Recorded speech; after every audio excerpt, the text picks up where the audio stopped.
Olá, falantes nativos e estudiosos de idiomas, bem-vindos a mais um episódio do canal. Em outras palavras, eu, Marlon Couto Ribeiro, vou falar hoje um pouco sobre uma questão interessante do nosso cérebro. Afinal, um dos temas do nosso canal aqui é como trabalha o cérebro, como o nosso cérebro funciona, como aprende.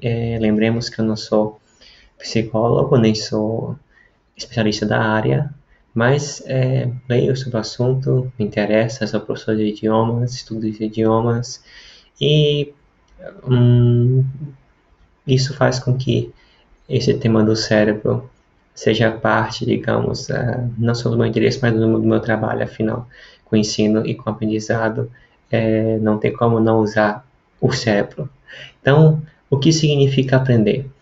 Vamos ver hoje de uma forma um pouco mais técnica, talvez seja um pouquinho complicado para de hoje, mas vale a pena, é interessante saber um pouquinho sobre o que significa aprender no que diz respeito ao nosso cérebro, como corre a questão do aprendizado. Bom, para começar, então, precisamos entender o que são neurônios e sinapses. Creio que alguns dos nossos colegas, amigos, espectadores aqui do vídeo devem conhecer os neurônios como as células cerebrais e realmente são nossas células nervosas cerebrais, são os neurônios. Bom, e o que é sinapse? Digamos que essa aqui é uma terminação nervosa, né, como se fosse um cano, como se fosse, digamos, um cabo, uma linha, né, que conecta, digamos que aqui o meu cotovelo é uma célula da pele, é uma célula do olho, é uma célula de alguma parte do corpo, né, que vai estar conectada através de um cabo ao neurônio. Está aqui minha outra mão, é o neurônio, assim. Hum? E esse espaço, há um pequeno espaço, uma proximidade entre as terminações nervosas e o neurônio, esse espacinho aqui é chamado de sinapse. Não é algo pregado assim, conectado, porque um impulso nervoso é passado. Eletricidade praticamente, né? É passada, não é? Para poder o neurônio acordar, ser desperto, ser ativado.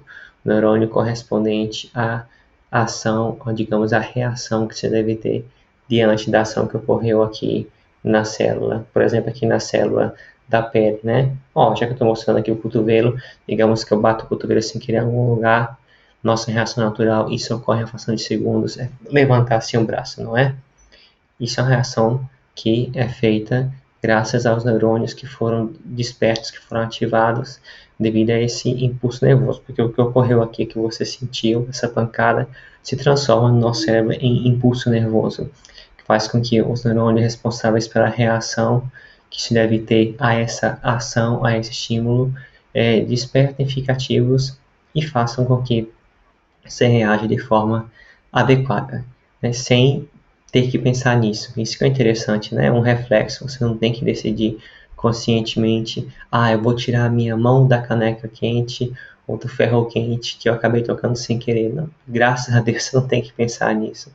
Assim como o nosso respirar, né? Isso é um processo que ocorre automaticamente, mas que deve ser primeiramente aprendido no que diz respeito a algumas reações. Por exemplo, se você sabe que um certo tipo de fruta, por exemplo, pode causar diarreia se você comer muito dela, ou então que pode ser venenoso, você então não vai comê-la. Você sempre que vê-la, você vai se manter longe dela, porque ativa no seu cérebro quando você tem esse estímulo visual aquilo que você tem que fazer, que é não pegar essa fruta, não comê-la, falar para os outros também não comê-la.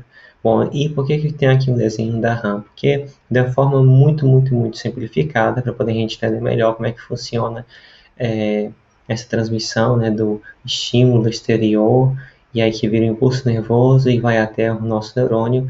Tem um exemplo da RAM, que é apresentado pelo psicólogo Manfred Spitzer no seu livro Como o Cérebro Aprende.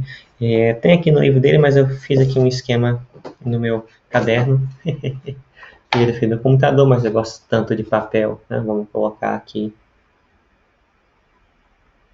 Bom, vemos aqui. Bom, então, essa parte que você vê marrom, essas três bolinhas marrons, ok? São células do olho, da retina, ok? Digamos que a gente está vendo aqui, lá dentro do olho dessa rãzinha que está aqui na imagem, certo? E é claro que o olho, que a retina do nosso olho, tem muito mais do que 3 células. Isso aqui só é uma coisa simplificada para você entender.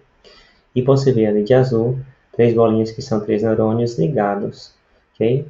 Não consegui fazer de forma muito clara, mas cada célula, cada uma das 3, está ligada aos 3 neurônios, ok? E na primeira imagem tem um pelicano, acredite, ou uma cegonha, na verdade, um pássaro. Pode pensar num pássaro de modo geral, um pássaro que coma rã. Por exemplo, no Brasil, acho que o tuiuiu, né? Ou uma garça. Tá? Então, de repente, nesse esquema A, ok? A rã vê um pássaro, e aí a primeira e a terceira, ok? Célula da retina são ativadas, enviam pela terminação nervosa essa informação, né? Enviam um estímulo nervoso que significa aquele pássaro. Todos os 3 neurônios recebem essa informação, mas só o primeiro é ativado, porque, coloquei mais perto aqui, está vendo ali o risquinho vermelho, porque a força elétrica desse estímulo é maior, okay? A força ali na sinapse, quer dizer, entre a terminação nervosa do neurônio é maior naquele ali, porque esse primeiro que é responsável por alguma reação. E qual seria a reação da rã ao ver um pássaro? Bom, fugir. Então, é mandado, por exemplo, um estímulo às pernas da rã para poder ela sair correndo e fugir, certo? No segundo esquema, agora a rã vê uma mosca, né? E somente essa célula da retina do meio é ativada, ela manda novamente um estímulo para todos os neurônios, e só o terceiro neurônio é ativado porque é o neurônio responsável por ter uma reação. A gente tem neurônios responsáveis por reações específicas, por papéis específicos, certo? Todos recebem a informação, todos recebem o estímulo, a descarga nervosa elétrica, mas nem todos, digamos, acordam, meio que eles estão quietinhos dormindo, mas nem todos acordam, só aquele que tem que fazer algo nessa situação acorda. Por quê? Porque esse é o que recebe a descarga maior, né? Que recebe com mais intensidade. Para ficar de forma mais clara, digamos que de 1 a 10, né? Aqui, ó, no nosso primeiro exemplo aqui, o segundo e o terceiro neurônio azul recebe, digamos, uma carga de valor 5, e esse primeiro recebe uma carga de valor 10. Aqui no segundo esquema, o primeiro e o segundo neurônio recebem uma carga de valor 5, o terceiro recebe uma carga de valor 10. Então, ele sente essa carga mais forte nesse valor 10 por causa da sinapse, né? A proximidade é muito pouca, a força da sinapse ali é maior. E na última aqui, imagem, ok? Né? Já que a rã viu ali no meio uma mosquinha, ela sabe que ela tem que comer, que ela tem que botar a língua para fora para poder comer a mosca. Agora aqui, ela vê um céu azul bonito, não dá para ver aqui meu sol, maravilhoso, né? E aí o que acontece? Todas as 3 células, né? De exemplo, tá? Tem muito mais do que 3 na retina do olho da rã, são ativadas, todas as 3 mandam informações de uma vez, e só o neurônio do meio é ativado. Então, segue um padrão, né? De acordo com as combinações de células que são ativadas no olho, na pele, na língua, seja na parte do corpo que for, no ouvido, de acordo com algum esquema, com alguma combinação, ok? Neurônios reagem, o neurônio processa a informação dessa forma, ok? Fenomenal como isso é feito, né? E a aprendizagem, aprender, significa a força da sinapse, da terminação nervosa com o neurônio ser aumentada. Ocorreu uma mudança aí nessa força da transmissão do impulso nervoso. E aí aquele neurônio que não reagia a algum estímulo passa a reagir, e isso é a aprendizagem. Por exemplo, para ficar mais claro aqui, botei o exemplo aqui da nossa rã. Digamos que a rã, ao ver o pássaro, não fuja, que não apenas fuja, mas que ela comece a botar a língua para fora várias vezes, igual uma doidinha. Várias vezes, né? Várias vezes. Coloca a língua para fora, para tudo que é lado, igual quando estivesse maluca. O pássaro, ao ver isso, fica com medo, fica confuso, porque uma rã, quando vê ele, normalmente sai pulando, não fica botando a língua para fora, para tudo que é lado, como se quisesse ameaçá-lo. E aí, o pássaro vê, fica meio com medo, e vai embora, não pega a rã. O que acontece? A Han fez algo novo, algo diferente que ela não fazia antes, e talvez naturalmente ela esperaria que não acontecesse isso, porque quando ela põe a língua para fora ela come a mosca, e aconteceu algo inesperado. O resultado da ação dela foi melhor que o esperado. O pássaro fugiu, ficou com medo. O que acontece? Ela vai aprender, e ali, aquele nosso terceiro neurônio aqui, no meu segundo esquema, ok, que é responsável por fazer a língua dela sair da boca para poder comer a mosca, vai agora passar a ser ativado também juntamente com o primeiro. Você consegue entender o que eu quero dizer? No meu desenho aqui, onde tinha só o neurôniozinho ali pintado de azul, o terceiro também ficaria pintado de azul agora. E agora ela aprende que quando ela vê um pássaro, né, ela vai colocar a língua para fora, né, para poder espantar o pássaro, né? E aí, claro, se ver que não dá certo, ela vai fugir, porque afinal o neurônio que é responsável por fazer ela fugir também é ativado. Então, isso é um exemplo um pouco tosco, mas bem simplificado do que ocorre.